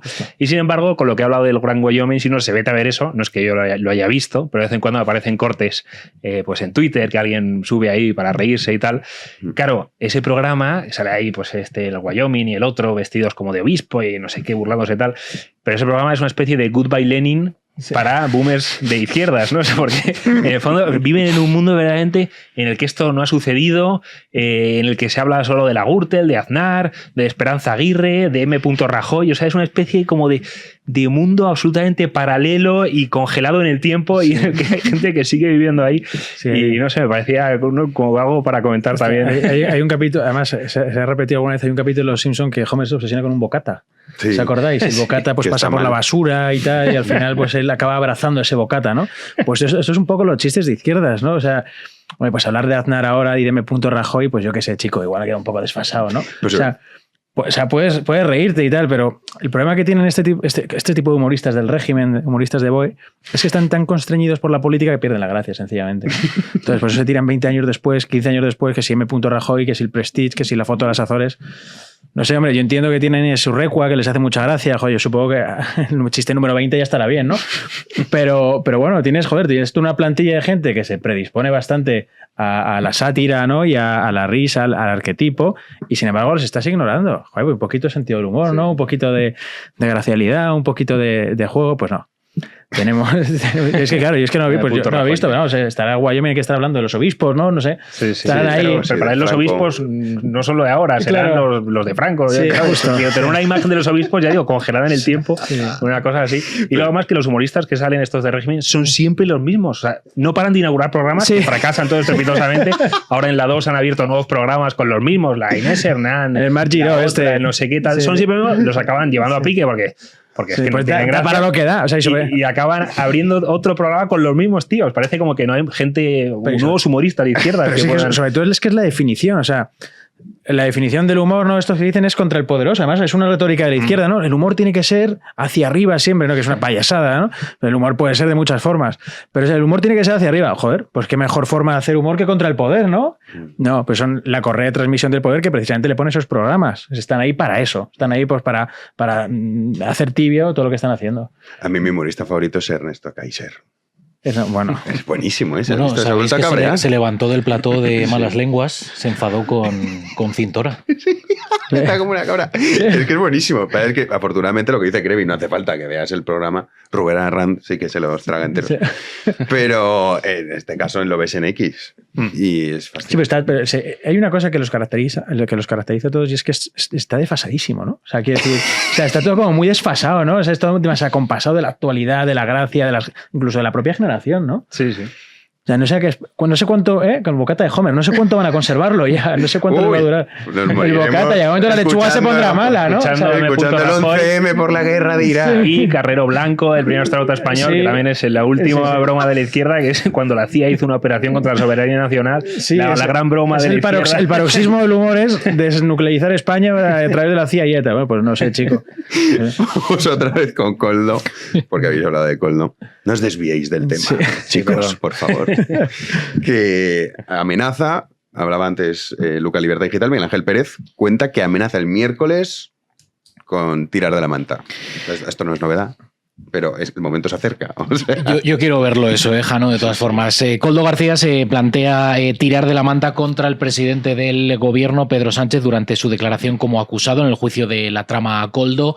Según cuenta Miguel Ángel Pérez en Libertad Digital, el ex asesor del ministro de Transportes, por cierto, declarará como acusado, según lo previsto en el Supremo, este próximo miércoles 29 de abril. Fuentes del entorno de Koldo García, consultados por ese medio, afirman que el ex asesor el ex asesor de Ábalos está sopesando los pros y contras de tirar de la manta contra Sánchez. Koldo hizo muchos favores personales al presidente del gobierno y podría desvelarlos durante su declaración. Además, posee numerosa información contra el que fuera secretario de organización del Partido Socialista y mano derecha de Sánchez, Santos Cerdán.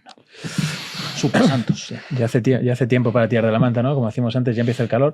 Después de año y medio de instrucción y de titulares y de tal, yo creo que ya habría sido un buen momento para empezar a sacar cosas, ¿no? Yo empiezo a pensar que no tienen una estrategia muy clara, que a lo mejor las pruebas que tienen son un poco difusas o, en última instancia, es otra opción, pues tienen reservado algo para el final. Yo no sé a qué esperan. Yo, con la petición de cárcel que le hicieron a Ábalos, yo me hubiera empezado a poner un poco nervioso, quizá. No sé hasta qué punto son capaces de tolerar la presión y la incertidumbre, pero lo que estamos viendo es que no hay una contraparte del presidente que ha hecho como si no existiera quien hasta hace nada era su mano derecha y su secretario de organización, que han pasado por la cárcel y que parece que van a pasar bastante más tiempo ahí. Y bueno, pues ellos sabrán la estrategia judicial a la que se abrazan. Yo empiezo a temer que debajo de la manta no hay nada. No hay nada judicialmente útil, quiero decir.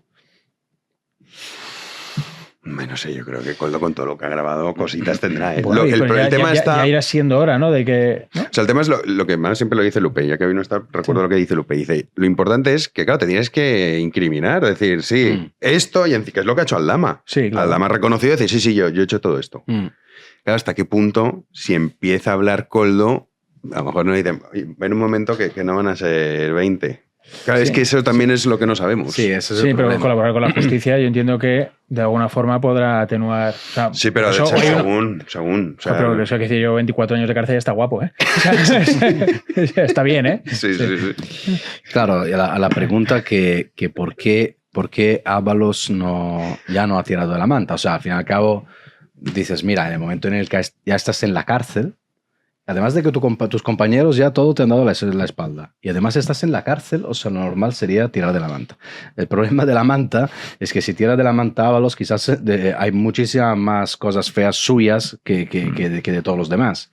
Entonces, yo creo que este es uno de los elementos. Más allá de que Ábalos, francamente, yo creo que hasta que Pedro Sánchez esté al mando del gobierno, no sé hasta qué punto le convenga. O sea, quizás le conviene aguantar, cruzar los dedos, rezar a la Virgen y esperar que, oye, aunque haya condena, luego pueda haber algún tipo, yo qué sé, o de indulto o lo que fuera. Es decir, pero una ayuda, digamos, considerando que Sánchez está todavía en el gobierno.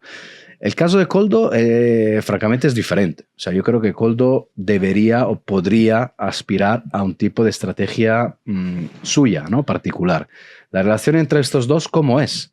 O sea, ¿cómo es? Es difícil saberlo, ¿no? Porque parece de vez en cuando sacan algunas informaciones de que parece que están peleados, pero luego en el juicio yo tampoco les he visto particularmente enojado el uno con el otro. O sea, por lo que me han contado los compañeros que están en el juicio, o sea, entra Ábalos, después va Koldo, o sea, todavía es casi la misma dinámica de hace años cuando uno era ministro y el otro era asesor. O sea, que todavía tiene que haber ahí algún tipo de relación. Esos tipos de noticias, vamos a ver, porque también pueden servir un poco, y yo creo que tanto Ábalos como Koldo juegan mucho el despiste, juegan mucho a intentar generar en Pedro Sánchez el miedo, ¿no? Es decir, oye, ten cuidado, ayúdanos en todo lo que tú puedas, porque si no, nosotros sí que vamos a contar más. Pero ¿eso Pedro Sánchez se lo va a creer? ¿O Pedro Sánchez, al fin y al cabo, considera que tanto Koldo como Ábalos más o menos están amortizados y que por mucho farol, por mucha amenaza que ellos digan y hagan, pues a él, en fin, difícilmente les va a tocar? Pero, oye, en un juicio, pocas bromas. Ahora, desde el punto de vista procesal, cantar ahora, francamente, tiene muy poco sentido. O sea, lo ideal era hacer lo que hizo Aldama, muy bien aconsejado por su abogado, que era, oye, si quieres obtener unos beneficios, tienes ya que explicar prácticamente todo lo que sabes, hacer ver que tú sí estás colaborando con la justicia. O sea, una vez que esto ha llegado al juicio, la cosa es más complicada. O sea, ya la imputación la tienes sobre la mesa. Los famosos 24 años siguen estando ahí. Que tú cantes o que no cantes, están ahí los 24 años. Por lo tanto, no sabría decir yo, pero ya veremos. La semana seguramente es de Champions League, ¿eh? O sea, sí, total. Como son. Estamos todos realmente esperando estas declaraciones. Y ojo, este juicio es un juicio rápido, ¿eh? O sea, esto no va... yo creo que antes del verano ya habrá sentencia sobre este asunto. Por lo tanto... Primero del fiscal general. Claro, o sea, que con el Supremo, esos son los tiempos. Entonces, quiero decir, aquí la historia es que si acaba en una condena, es una condena de 20 años, 24, 23, 18, me da igual, son muchos años de cárcel que pueden, digamos, verse antes del verano. Por lo tanto, quizás alguna sorpresa pues podría haber. Sí, es raro que se haya llegado a este punto ya del juicio y que no hayan mostrado sus cartas antes. Y es verdad que, por resumir un poco, las dos explicaciones son las que habéis dado. O en el fondo, que yo creo que esto es muy plausible, ¿no? O sea, que yo creo que hay cosas nuevas, o sea, que Koldo, por ejemplo, o Ábalos tienen información sobre Sánchez nueva, que no ha salido, pero que también les incrimina a ellos. Vamos, seguro que tienen que tener cosas de estas. Y segunda explicación, que están agarrándose a una promesa que les han hecho, ¿no? Oye, pues tú pórtate bien ahora, que luego voy a cuidar de ti más adelante de algún modo, ¿no? Yo creo que estas son las dos explicaciones. Y luego se me ocurría, y os lo planteo la pregunta, ¿creéis que estos dos están a gusto en la cárcel? Porque yo creo que sí. O sea, yo creo que son dos tíos que se hacen a la cárcel. O sea, que se ponen ahí a jugar al dominó, que se hacen coleguitas, que no sé qué, con el vis a vis, con el tal. O sea, viéndoles ahí en el juicio, digo, estos tíos... Yo creo que no están tan incómodos, ¿no? Yo creo que, vamos a ver, yo creo que se hacen a la cárcel, tú has usado el término concreto, se hacen a la cárcel porque son personas pues, que llegan a un bar y se quedan con la mesa en la que se sientan, ¿no? Pero claro, pasar de donde han pasado ellos de levantar un teléfono y tener a presidentes de gobierno a hacer cola en economato de la cárcel, cuidado, ¿eh? O sea, que es un cambio feo a todas luces. O sea, yo...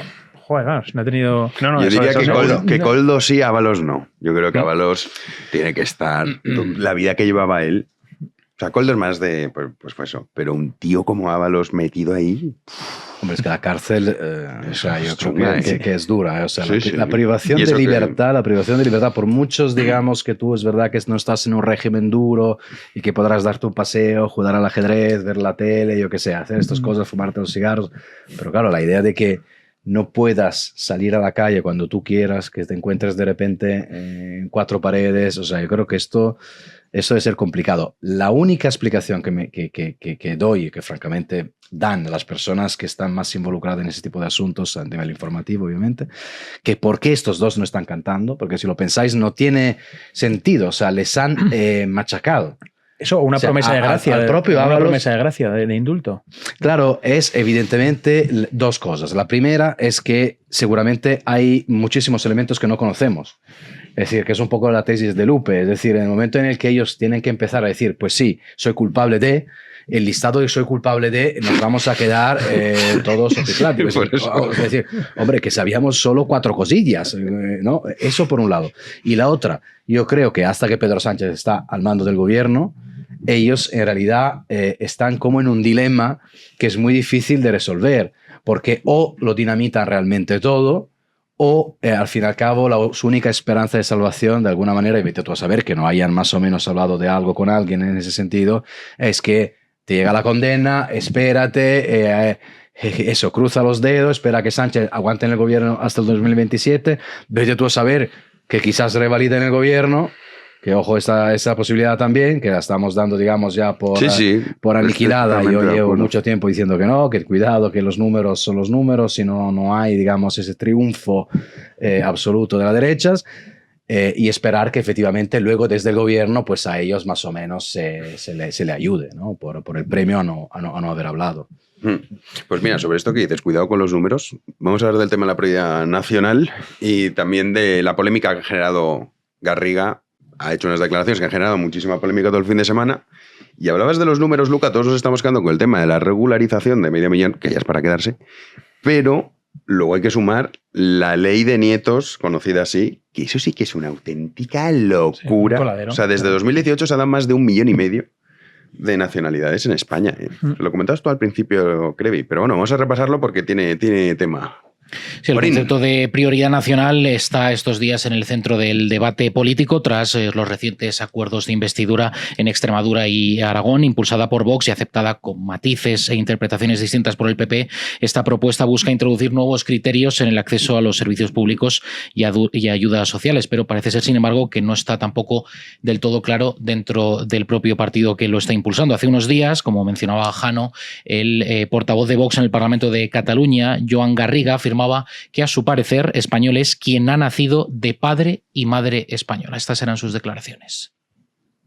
Es prioridad nacional, yo creo que es una gran medida. Por fin en España se va a aplicar una medida que prohíbe a los de casa, es algo esencial. Si pudiésemos hacer una encuesta, la mayoría de los españoles estaría de acuerdo que a la hora de otorgar una vivienda de protección oficial, a la hora de dar una ayuda social o a la hora de recibir cualquier servicio público, tengan prioridad los de casa, en este caso los españoles. Y prioridad nacional quiere decir también que incluirá el lugar de nacimiento de la persona para otorgar como requisito ayudas públicas. Incluye la nacionalidad, y la nacionalidad española lo establece el Código Civil. Es español el nacido de padre y madre española. El reino es español, pero su madre es griega. Sí que es verdad que el Código Civil dice eso, pero no de manera exclusiva, efectivamente. Pero es el núcleo de lo es el núcleo exacto. De todas formas, con esto ocurre, lo escribía muy bien el otro día Álvaro Bernat en un post, como que muchas veces jugamos a hacernos los ingenuos con los conceptos, ¿no? Y como las ideas, de alguna manera como fingiendo que no entendemos algo que en principio debería ser más o menos sencillo, ¿no? Y es que, pues, si existe una comunidad política y esa comunidad política no tiene ninguna diferencia frente a las comunidades políticas extranjeras, pues la comunidad política como tal queda disuelta. Evidentemente hay muchas implicaciones más, ¿no? Hay muchos intereses en que se debate o que se baje el debate a presupuestos absurdos para evitar hablar de una cosa que lo comentaba Crevi antes, que es principal, y es que lo que se está buscando fundamentalmente es modificar el censo electoral porque hay un auge de una generación que está oponiéndose de forma sistemática a lo que representa Sánchez y sus socios, ¿no? Entonces, dicho esto, hay un debate que va a ser incuestionable y que va a tener lugar y que va a marcar la agenda política durante los próximos años, incluso durante las próximas décadas, y es el de la inmigración. Por muchísimos motivos, no tanto por motivos económicos, que por supuesto, sino por motivos de identidad, por cuestiones laborales, por cuestiones de vivienda, por cuestiones de saturación de los servicios públicos. Yo creo que es un debate bastante lícito plantear y sobre todo que va a haber que incluso la izquierda va a tener que hacerlo. De hecho, me atrevería a decir que hay buena parte de los votantes de izquierdas que están de acuerdo con esto de la prioridad nacional. ¿Por qué? Pues porque la situación en España es insostenible. Porque en España, ya digo, lo comentábamos antes, tenemos entre 800 y 900.000 personas en listas de espera, tenemos un déficit de viviendas de 700.000, tenemos una llegada masiva de personas que en los últimos 5 años ha sumado hasta 3 millones, ¿no? Es decir, hay un momento en el que el Estado va a dar para lo que da, ¿no? Entonces, la izquierda y la Iglesia va a tener que tomar partida en esto, ¿no? Decían los obispos ¿no? que esto era pues, como una medida pues, anticatólica, ¿no? De alguna forma, o que era una medida, en fin, con la que no podían estar de acuerdo. Pues yo creo que es bastante más acertada la posición que tenía el cardenal Sara cuando decía que la única solidaridad posible y primera que existe es la solidaridad de proximidad. Es imposible que seas solidario con alguien que vive en Marruecos si no eres solidario con tu propio vecino, ¿no? Y esa disyuntiva existe porque sencillamente los recursos son limitados. Eso en primer lugar. En segundo lugar, no existe la solidaridad impuesta. No existe la solidaridad impuesta. Existe la solidaridad que pagan otros, como es este caso. Entonces tú puedes ser solidario pues, con tu dinero, ¿no? Tú puedes ser solidario y decidir a quién das la limosna. Pero la solidaridad impuesta en un sistema de reparto de riquezas, como es el del Estado español, no existe. La solidaridad la están pagando otros.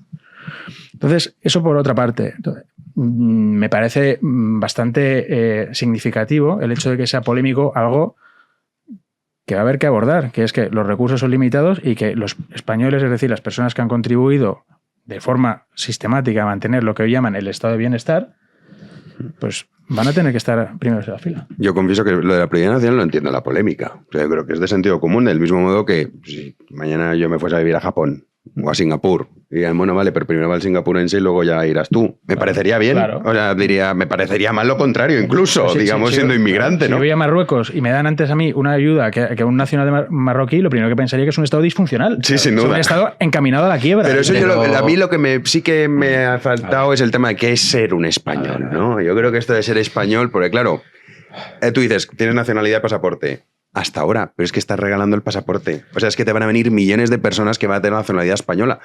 Entonces, ¿qué vas a empezar a hacer? ¿Rollo sanguíneo? Cuidado con el tema, ¿eh? Yo creo que lo primero que hay que hacer es endurecer la adquisición de la nacionalidad. Ya, pero eso... a toda costa lo que creo que hay que hacer primero es limitar la entrada de gente. Punto. Y luego ya empezamos a discutir, pero lo que hay que hacer es cortar por supuesto, las regularizaciones y las adquisiciones de las nacionalidades. Sí, sí, no. Luego ya nos ponemos, si quieres, filosóficos o atendemos al Código Civil y tal, que por supuesto habrá que hacerlo porque las normas hay que estipularlas en todas sus vertientes, en todos sus vértices, en fin, en todas sus derivadas. Pero lo primero que hay que hacer es dejar de regularizar a 500.000 de personas a decretazo cada 6 meses. Y la ley de nietos, que eso es un desfase. El arraigo, la regulación familiar... Porque muchos que están hablando de la modificación del censo electoral se están quedando con este 500.000 que no van a tener, digamos, capacidad de votar en las generales. No. Pero los de la ley de nietos sí, ¿eh? Son millones. Claro. Y luego las redes de corrupción, que la PSOE, ¿cómo funciona? Claro, se paseará por Argentina, por Ecuador, por donde toque... Y de eso sí que te cambian unas elecciones, ¿eh? Y la oposición en esto no está diciendo nada. Lucas. A ver, vamos a ver. Respecto a quién es español, o sea, decía, ¿no? Que el diputado de Vox, de que es un diputado, bueno, en fin, ¿quién, no? Portavoz en Cataluña, ¿no? O sea, ¿quién es hijo de padre y madre españoles? Hablando del Código Civil. Pues no. Es que el Código Civil dice padre o madre. Padre o madre. O sea, si tú hablas de prioridad nacional y apelas al Código Civil, mejor decirlo bien. Siusplau, o sea, intentamos elevar un poco, ¿no? Digo yo, porque si no, eso por un lado. Luego la prioridad nacional. Otra cosa. Es decir, tú puedes, yo creo, en primer lugar, tienes que cambiar la ley de extranjería. Por tanto, yo creo que en términos de comunicación política, hablar de prioridad nacional es una estrategia top. O sea, enhorabuena, es muy buena porque efectivamente, por fin, digamos, la famosa agenda política, el marco, ¿no? Todo lo que este señor, entre otros, eran muy hábiles, ¿no? en dirigir, en establecer, pues es verdad que la prioridad nacional, antes se comentaba, es un tema que obliga también a la izquierda a entrar, es decir, oye, ¿estás a favor o en contra? Da igual. Pero claro, prioridad nacional, pero también tú lo tienes que encajar, uno, que la ley de extranjería la tienes que cambiar, por lo tanto, primero tienes que llegar al gobierno. Vale, esto es un tecnicismo importante, ok. Pero segunda cosa, o sea, una cosa es unos beneficios, unas ayudas públicas, donde tú podrías aplicar la prioridad nacional, otras son los derechos prácticamente fundamentales o los pilares de una sociedad democrática liberal. Es decir, perdona, pero tú dices antes, si yo me voy a Singapur y tal... Sí, pero si tú te vas a Singapur o a Japón o en Alemania y llegas, trabajas, pagas tus impuestos, o sea, lo normal que tú recibas del estado donde estás, pues un trato, digamos, no secundario, por no ser nacional. Otra cosa, digamos, que en el reparto de algunas ayudas, pues entonces tú sí que puedas establecer algunos tipos de baremos. No sé si me explico, o sea, porque eso es muy importante, porque hay que tener mucho cuidado con ese asunto de quién es español, quién no es español.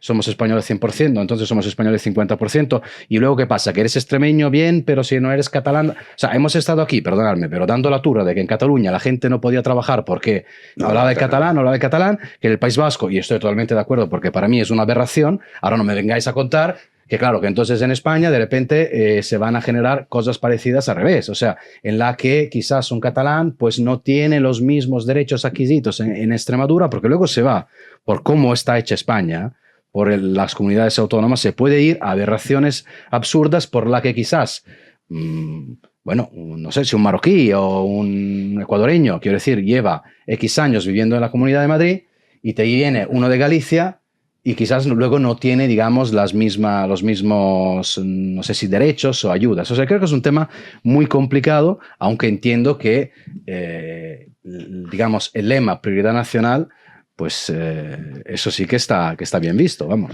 Pero es un lema, o sea, para mí estamos aquí en la propaganda de padres y madres. Pues no, padre o madre.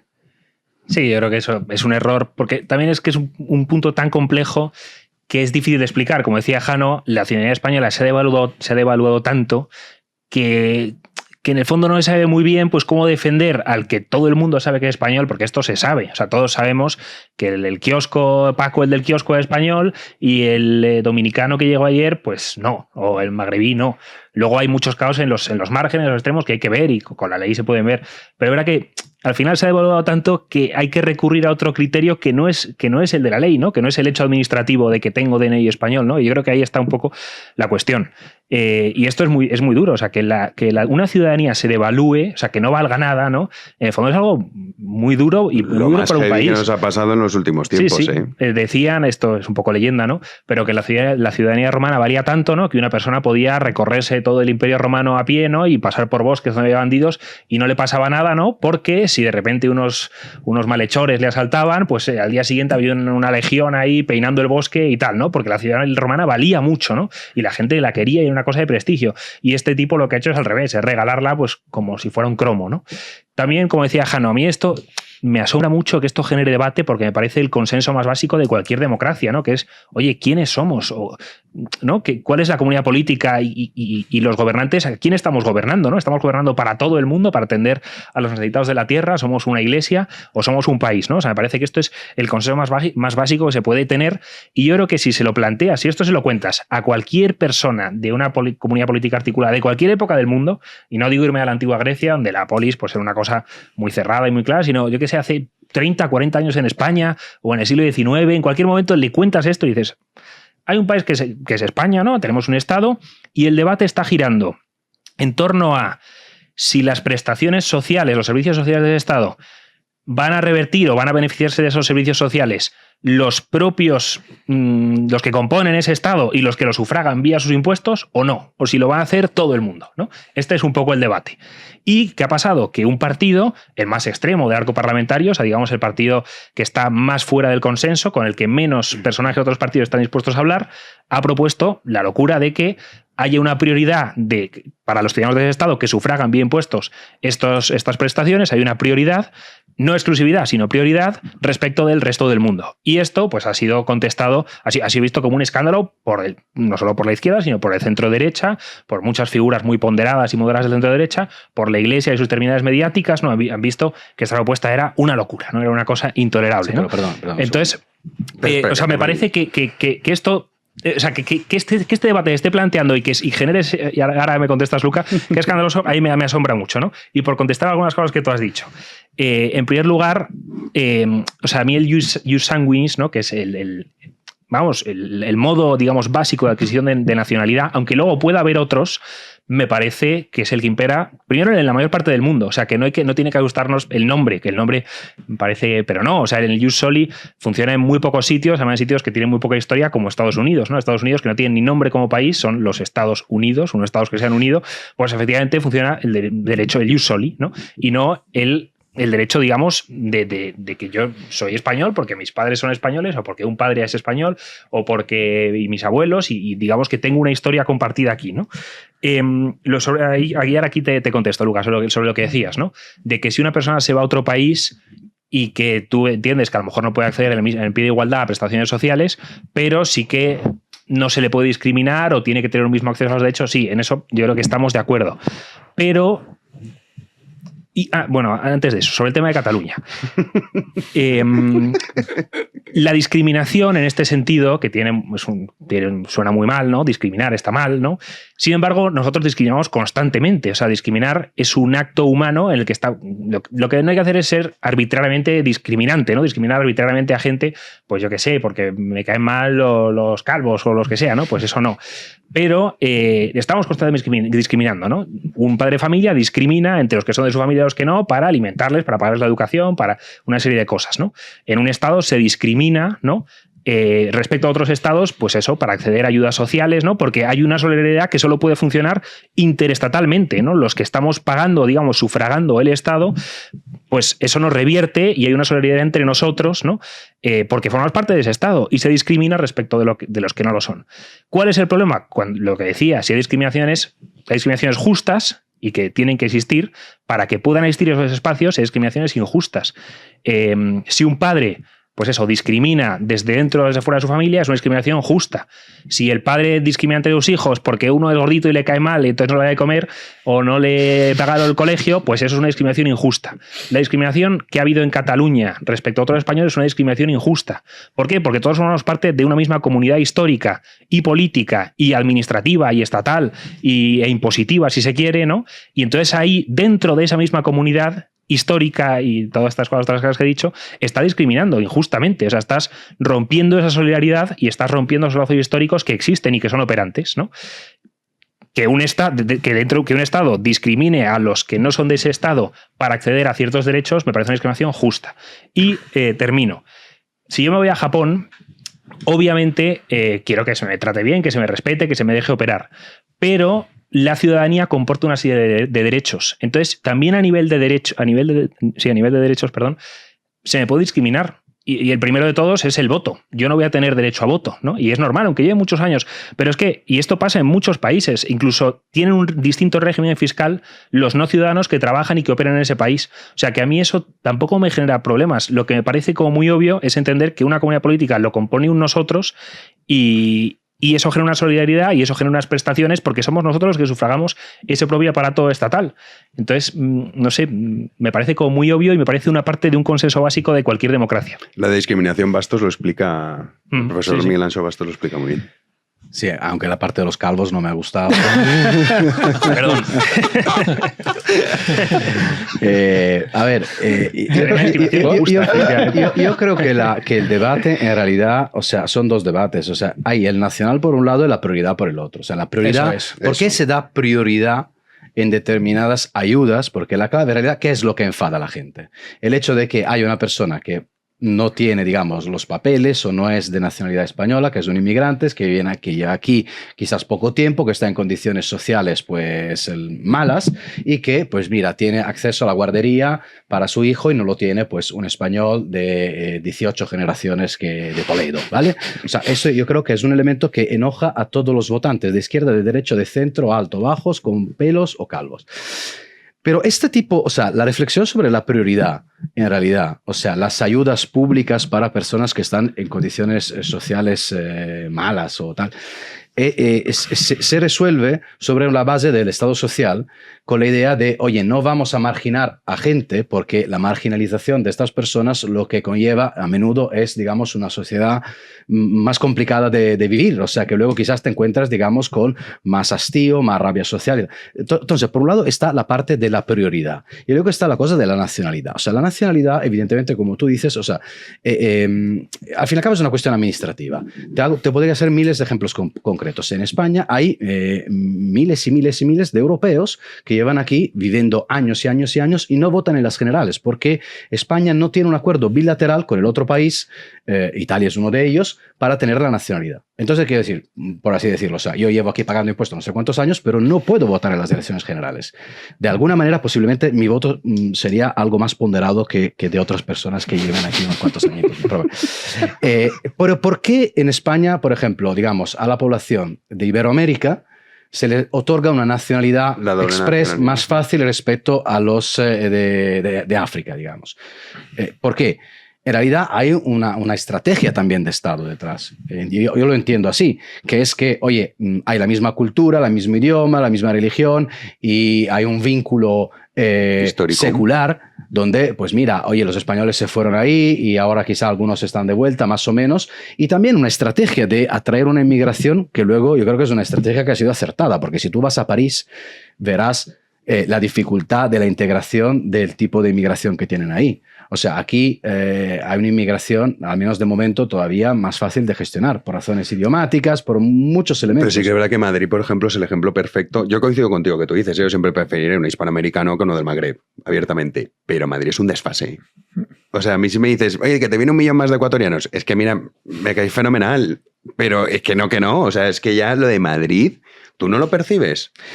A ver, yo creo dices, tío, qué locura es Vamos esta? a ver, yo creo que hay claramente una cuestión que es la de la inmigración. O sea, sí, o sea hay un problema, estoy de acuerdo. O sea, hay un problema también de recursos públicos, evidentemente, ¿no? O sea, sobre la idea de la prioridad, yo creo que sí que hay que debatir, se puede debatir y evidentemente creo que es transversal.